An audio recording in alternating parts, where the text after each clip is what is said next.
My sister-in-law tried to ban my adopted daughter from the party, but 32 relatives fought back, and she was thrown out in shame. The text lit my screen like a match. Don't bring that outsider. I looked at my 11-year-old clutching a sparkly outfit and a handmade card, and realized tonight wouldn't be about an engagement, it would be about who gets to decide what family means. I tried to steady my breath, but when I glanced back at Sophie, beaming with pride over her carefully wrapped gift, I knew I had to protect that light at all costs. Sophie, my 11-year-old daughter, was in the kitchen, showing me her clothing. I am excited about my sister's engagement celebration tomorrow. We had adopted her 4 months before, and she was still in the trying to prove herself stage, so family events were quite important to her. She had just finished wrapping the engaged couple's gift when my phone rang. It was Vanessa, my sister-in-law. Don't bring that outsider to the engagement party. This is for real family only, not some random charity case you picked up to feel good about yourselves. I looked at the message with disdain. Sophie looked up from the phone before I could move. That's about me. Her lower lip trembled. I tried to turn the phone, but she had already noticed it. I'm an outsider. She was now sniffling in between phrases. A charity case? The tears started rolling. I'm not real family. She was practically in tears. But everyone hugged me at Christmas. They do love you. I tried so hard to be good for you. Now she was weeping. I saved for 3 weeks for their present. I thought if I got them something nice. She wouldn't finish. Am I going back to foster care? That devastated me. I drew her into a massive mom embrace. Listen to me. You are never going back. We are going to that party. Vanessa doesn't get to decide who's family. But she said I don't match. Then we'll make you match so perfectly she can't say a word. I removed the tears. Do you want to wear the sparkly outfit you chose? Her eyes brightened up slightly. The one with rainbows. Every single rainbow. I texted the screenshot to my husband. He rushed downstairs, and his jaw tightened. He knelt beside Sophie. Vanessa said that about you? She nodded. Well, Vanessa's about to learn what happens when you mess with our daughter. Sophie's eyes widened as she heard the term, daughter. My phone rang. Go get your sparkly outfit, we're adding to it. My sister Julia is getting married. Mom just forwarded me Vanessa's text. I'm livid, put me on speaker. I did, in fact. Sophie, honey, I need you at my party. In fact, I have a special job. You're going to help me with something secret. Sophie smiled. Really? Really? And wear your best outfit. Vanessa texted Sophie again as she tried on her outfit.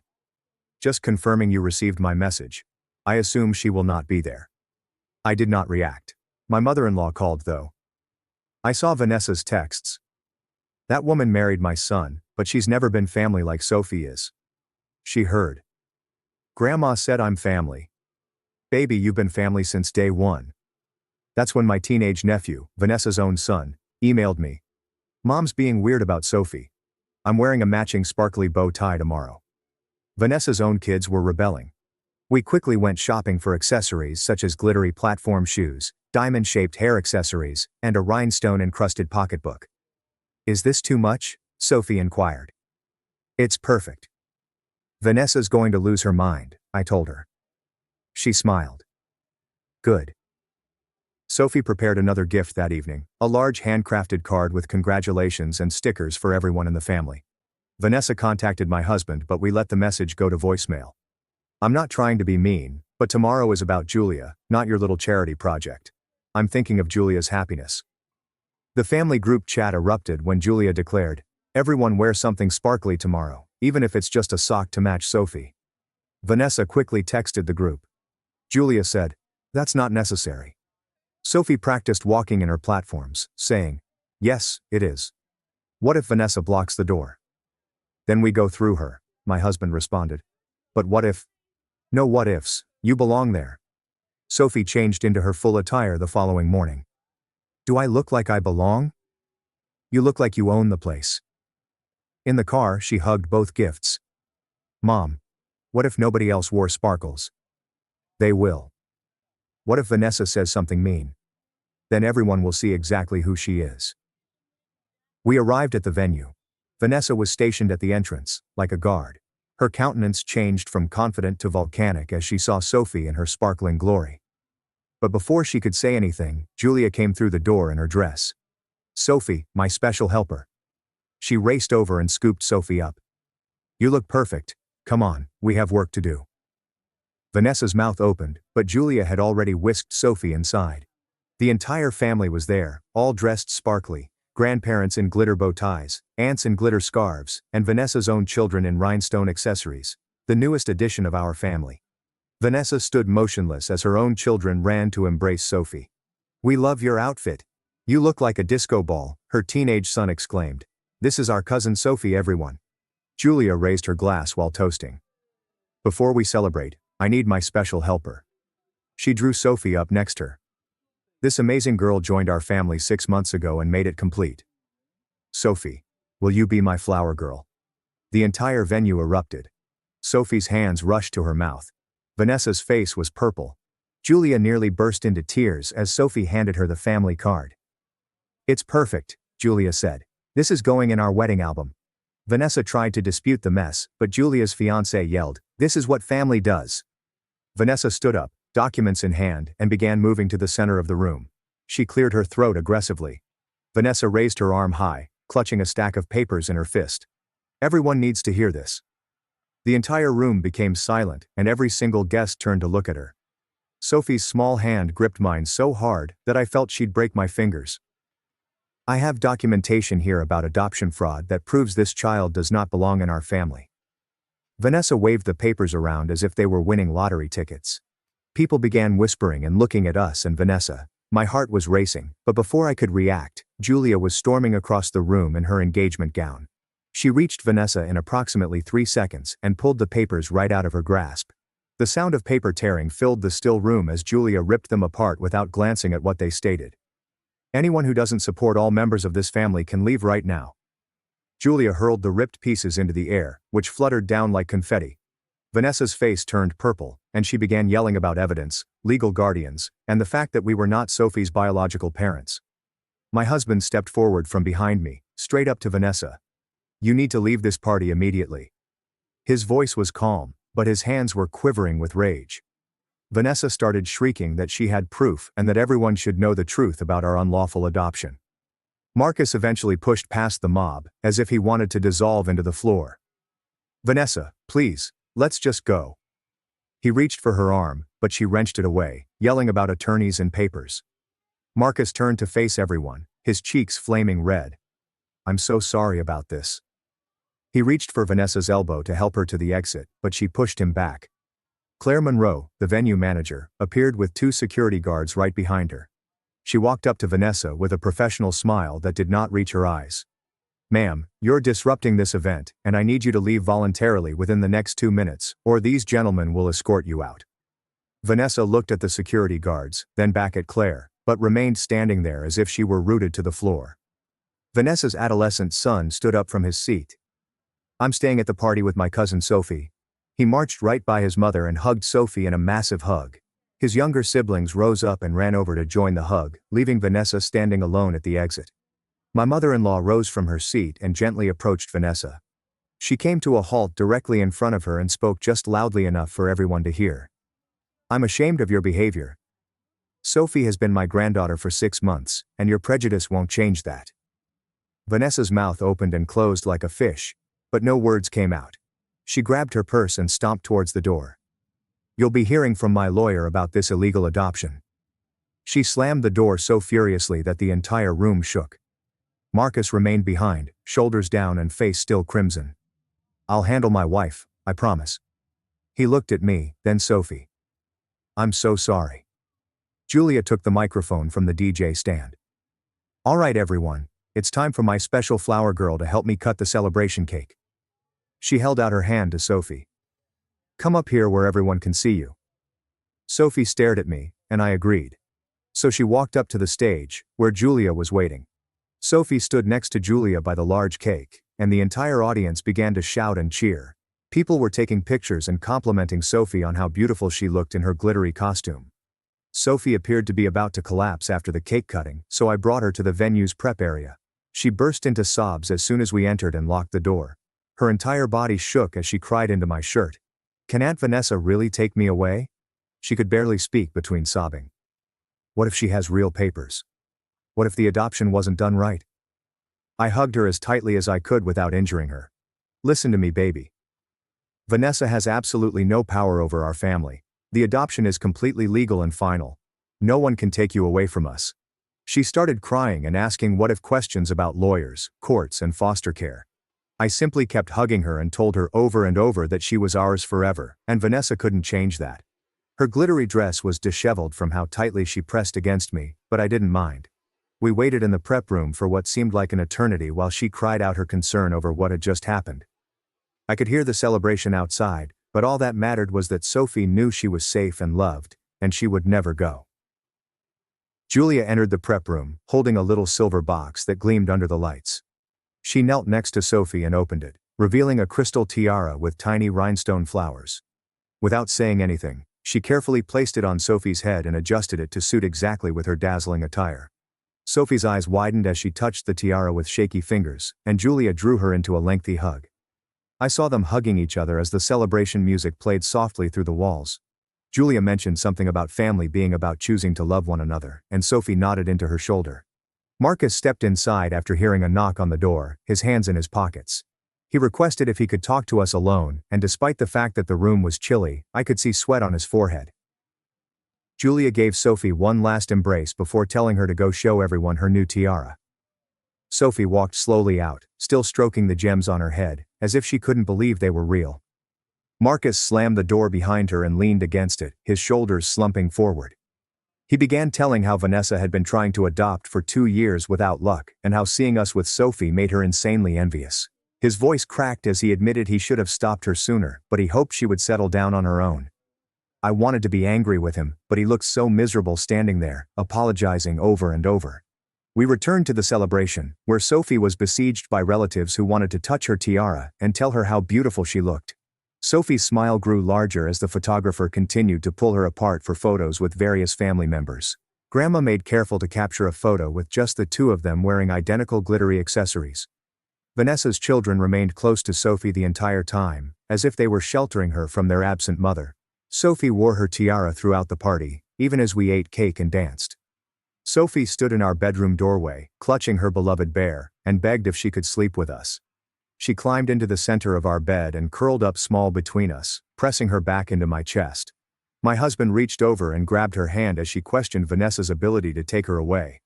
We spent hours in the dark assuring her she was stuck with us for good, and that no one could change it. She fell asleep holding both of our hands, but awoke twice crying from nightmares of attorneys and courts. We had to repeat the assurances and embracing until she calmed down enough to sleep again. The next morning, as I was making breakfast, my phone rang and it was Marcus, who sounded worried. He stated that Vanessa had spent the entire night on her laptop researching adoption rules and printed out articles regarding contested adoptions. He was trying to divert her, but he wanted us to know she wasn't abandoning her mad scheme. I hung up and quickly called our adoption lawyer, who had handled Sophie's case 6 months before. When I told her about Vanessa, she chuckled and said there was nothing a sister-in-law could do to oppose an already finalized adoption. She offered to prepare a formal letter if necessary, but stated that Vanessa had no legal standing whatsoever. While I was on the phone, our family group chat became inundated with messages from guests at the celebration. Cousins and aunts were posting images of themselves with Sophie, all wearing glittery accessories and expressing their joy that she had joined the family. Someone shared a video of Sophie receiving her tiara, and it quickly garnered thousands of heart emojis and comments about how adorable she was. Vanessa must have seen all of the messages because she started her own group chat, which excluded us and everyone who had defended Sophie. She tried to convince people that we were concealing information about the adoption and that she was concerned about Sophie's background. Only 2 distant cousins answered, and both advised her to drop it and quit causing trouble. Marcus emailed me screenshots of Vanessa's chats, and I could tell she was becoming increasingly frantic with each one. Things appeared to be quieter after 3 days, until Sophie's school counselor called me at work.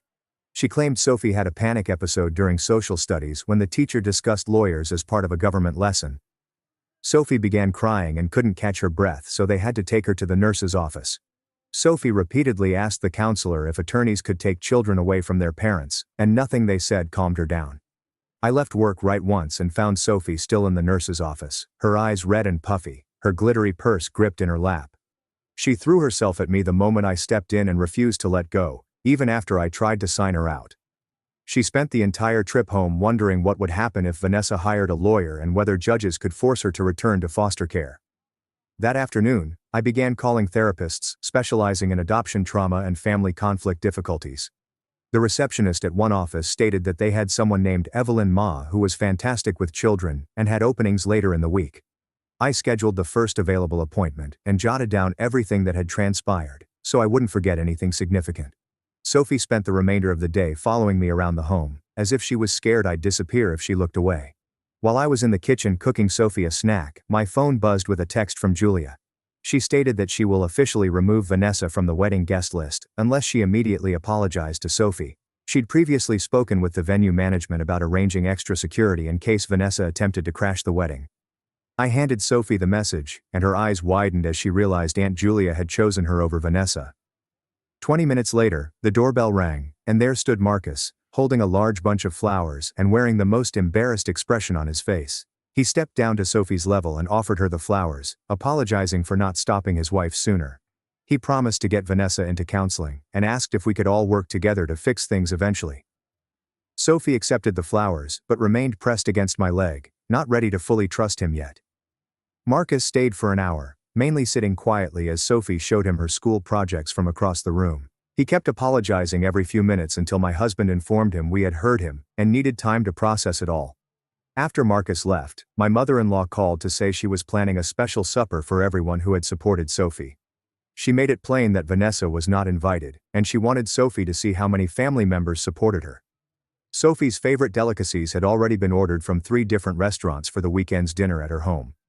That Friday night, we stepped into Grandma's house, which was packed with cousins, aunts, uncles and family friends.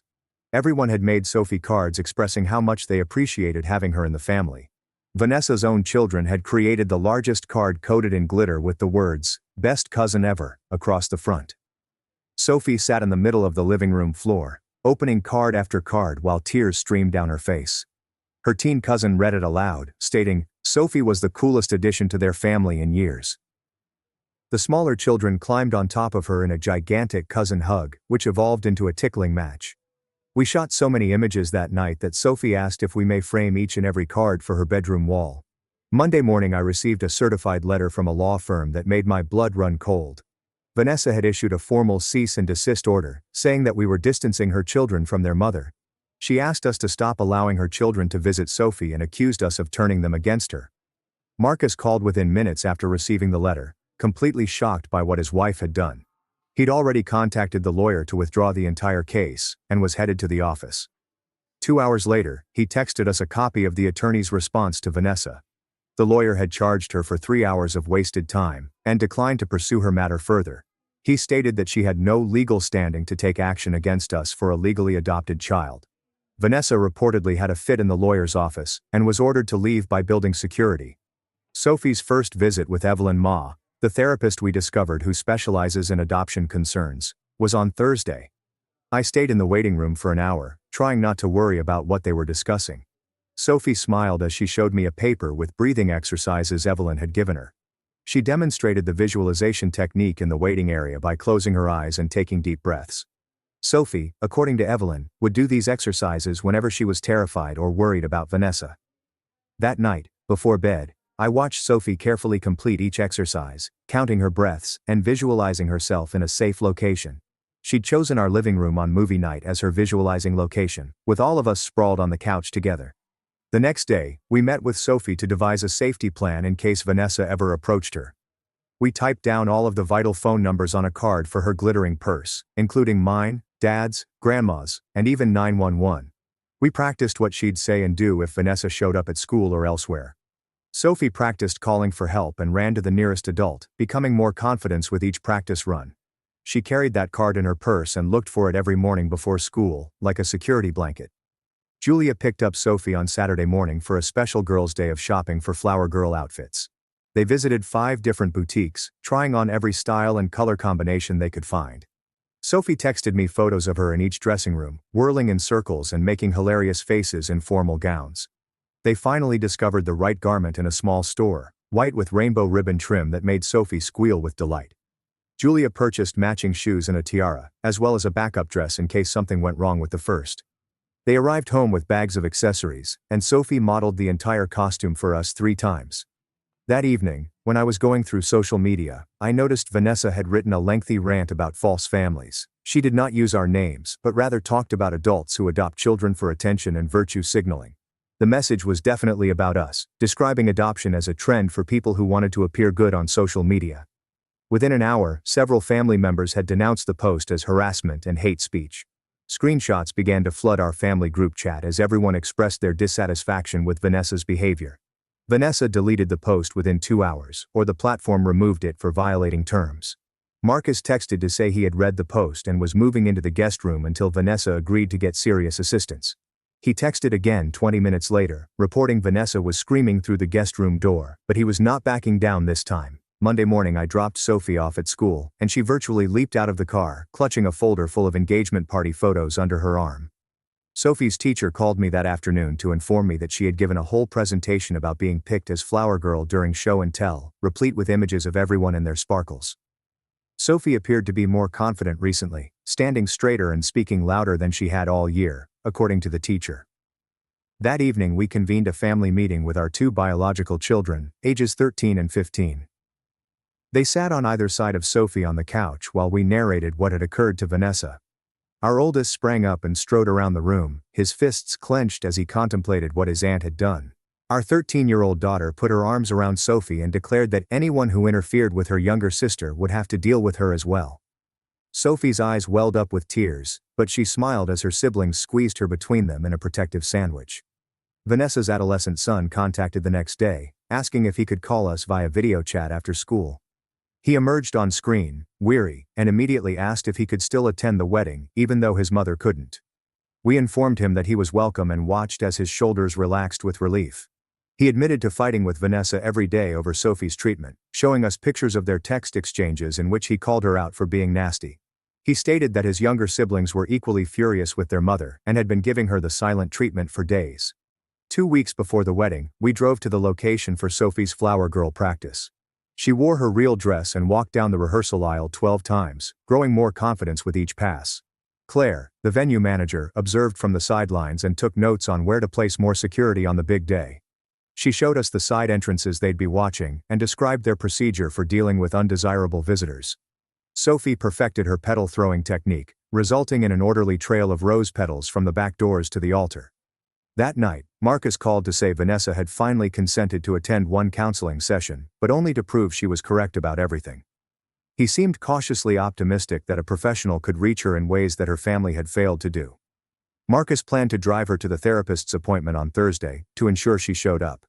Sophie put out her painting tools on the dining room table on Saturday morning, announcing that she would be crafting thank you cards for everyone who wore sparkles.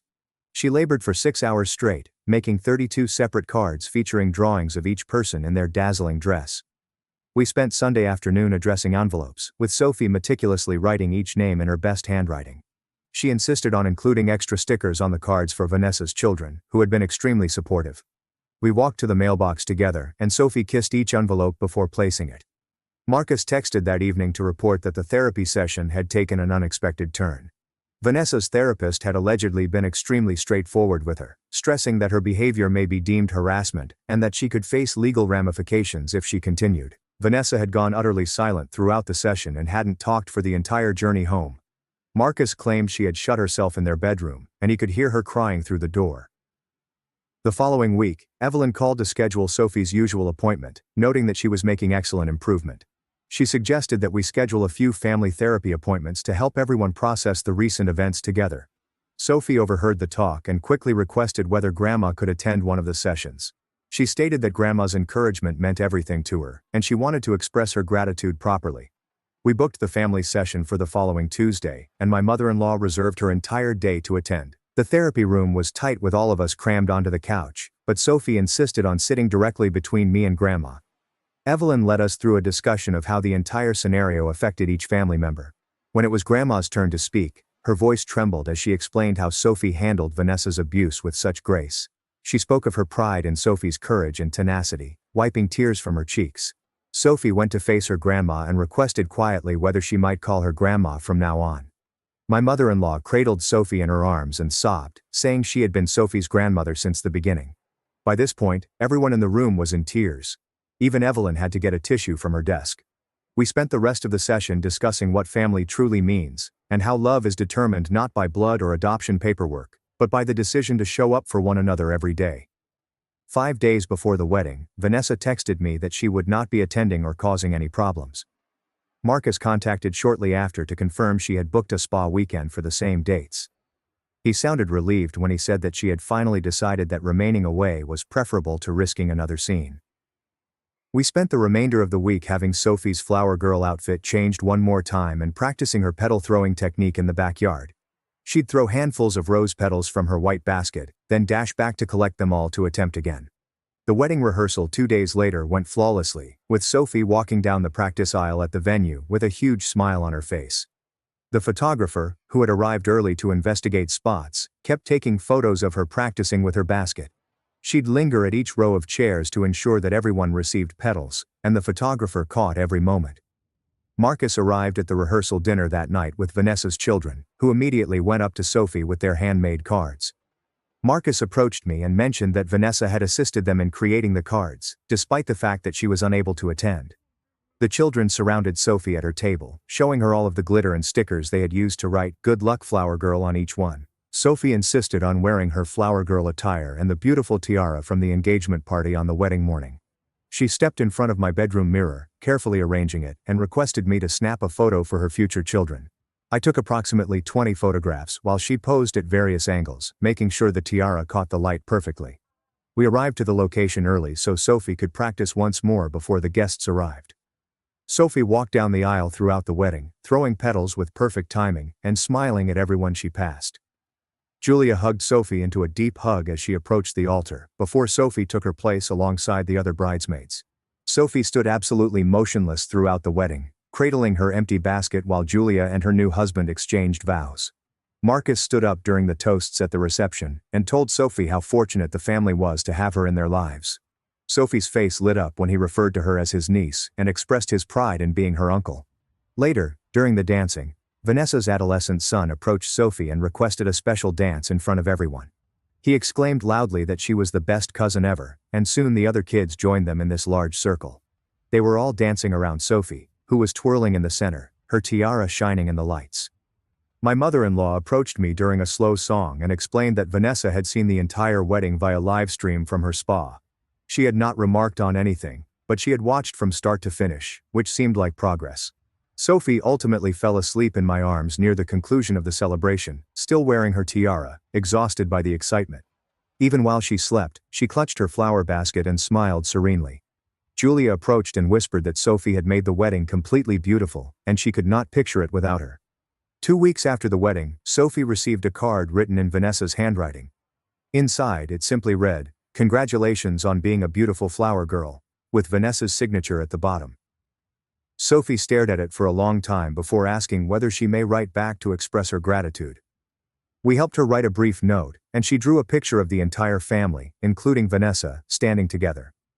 Marcus texted later that Vanessa had gotten it and was in tears when she saw the drawing. 3 days later, Sophie approached me with colored pencils and construction paper, asking if she could write a thank you note to Aunt Vanessa for the card. We sat at the kitchen table together as she meticulously penned each phrase in her best handwriting, erasing and rewriting until every letter was flawless.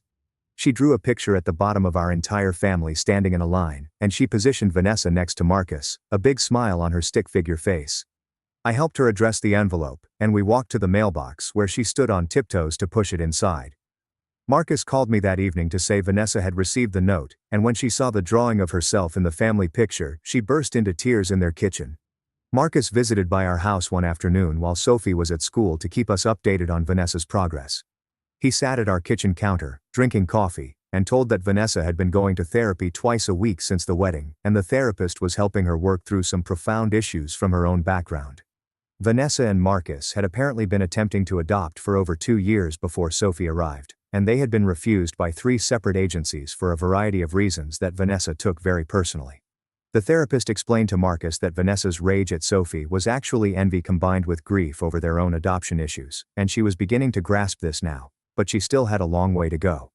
Marcus stated that Vanessa wasn't ready to apologize yet, but she was working on herself, which was progress. Sophie's final appointment with Evelyn Ma was the next month, and I drove her to the familiar office for the last time. Sophie virtually jumped into the waiting room, in stark contrast to the terrified teenager who had attended her first consultation months before. Evelyn called us back after the session with a large smile on her face and handed Sophie a certificate she'd designed that said, "Certificate of Bravery," with Sophie's name in beautiful lettering. Evelyn said that Sophie had developed wonderful coping abilities and no longer required regular treatment, but we could always return if something came up. Sophie hugged the certificate the entire way home and immediately requested tape to place it on her bedroom wall, next to her flower girl tiara from the wedding. 6 months after the disastrous engagement party, my mother-in-law asked us all to a 4th of July family cookout at her place. Marcus had informed us that Vanessa would be there, and it would be the first time we'd all be together since our wedding. We talked to Sophie about it beforehand, and she agreed to go, so we loaded up the car with potato salad and drove over. Vanessa was already present when we arrived, sitting peacefully at a picnic table in the corner of the yard. When we stepped in, she looked up but didn't say anything, just gave us a tiny nod before returning to her drink. Sophie remained close to me at first, but relaxed as Vanessa did not approach or say anything harsh. The kids all played together in the sprinkler while the grown-ups grilled burgers, and it was almost typical, except Vanessa and I kept our distance from each other. She departed early without saying goodbye, but Marcus later stated that simply turning up and not making problems was significant development. Sophie's teacher called in September to inform me that she had received the school's citizenship award for an essay on what family means. The ceremony was held the next Friday morning in the gymnasium, and I immediately began messaging everyone about it. My mother-in-law replied she wouldn't miss it for anything. Julia rescheduled a work meeting to be there, and Marcus even took the morning off to attend. Except for Vanessa, the entire family arrived, occupying an entire row of folding seats in the gymnasium. When Sophie's name was called, she came up to the stage and read her essay aloud to the audience, discussing how family is more than blood, but also about the people who choose to love you every day. I cried. Julia cried. Even my spouse wiped his eyes. Marcus had his phone out, capturing the entire incident, and I noticed him texting something shortly after Sophie ended. Later that evening, Vanessa texted me that she had viewed the video Marcus had given and that Sophie's essay was lovely. Marcus texted me separately, saying that was the first time Vanessa had spoken anything openly nice about Sophie, and he saw it as a significant step forward in her therapy. Christmas arrived, and we were hosting the family event at our home. Vanessa and Marcus arrived with presents, and I saw Vanessa take a wrapped box from her bag and walk over to Sophie, who was seated by the tree. She handed it to Sophie with a simple, "This is for you," and went to help in the kitchen. Sophie carefully unwrapped it to discover a sparkly picture frame with a note inside that read, "For your favorite family photo." Sophie dashed to her room and returned with the photo from the engagement party, the one where she's wearing her full sparkle outfit surrounded by the entire family, and carefully placed it in the frame. Later that night, after everyone had gone home, I helped Sophie hang the framed portrait on her bedroom wall, next to her flower girl tiara and certificate of bravery. Standing there, staring at that wall filled in memories from this insane year, I understood how much we'd all evolved and grown as a result of the entire experience.